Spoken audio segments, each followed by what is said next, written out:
you've called ISIS a grave threat It is. to the United States. So to that end, would you support a large contingent of U.S. ground troops in Iraq to eradicate ISIS? Well, ultimately, I'm in favor of doing whatever it takes to defeat ISIS. Today, they are better armed, better equipped, and better funded than Al-Qaeda was on September 10th of 2001.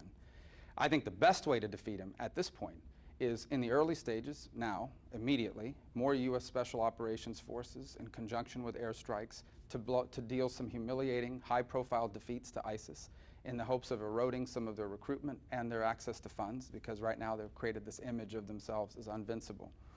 The second step needs to be the recruitment and establishment of a local force, primarily of Sunnis, to go in and defeat these Sunni radicals. And Egypt is willing to be a part of that, the Saudis, the Jordanians, and others in the region, and the Iraqis themselves. And I think the Kurds could be part of that solution as well. That will take a few months. It will take a little bit. In all this, there will still have to be a strong U.S. presence. Not a full-scale invasion, but significant number of special operators on the ground that will allow us to improve our targeting, our training, and ultimately some targeted operations to, again, in the early stages especially, deal some high-profile defeats to ISIS. Polls shift all the time, but increasingly there are more people saying they would be behind putting some level of ground troops in to fight ISIS. Right. What would it take for you to make that decision?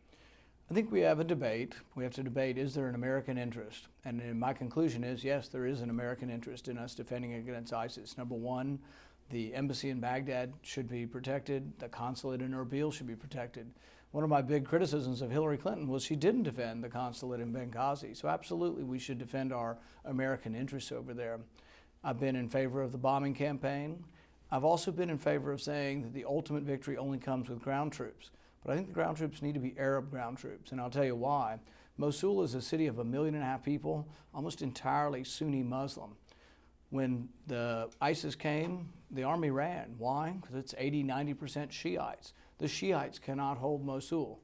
American might could, but there is no long-term solution to American might in Mosul. You need an army in Iraq that is comprised of Shiites and Sunnis. You also need the help of the surrounding nations. I frankly have said Saudi Arabia has not been a good ally, and I'll be pleased when I see 10,000 Saudi Arabians at the front of every battalion marching in to help us with ISIS. They frankly have indiscriminately thrown weapons in there, so has Qatar. Both of them, I think, have been fair weather friends and really have stirred up the pot and made things worse. But even some of our weapons that we gave to the so-called moderates, it was sort of a pit stop, then they were snatched up by ISIS. And so it gets back to foreign policy. I said it was a bad idea to put arms into the Syrian civil war because the irony is we'd be back to fight our own weapons. Within a year, I was right. We are back now. We're fighting against our own weapons.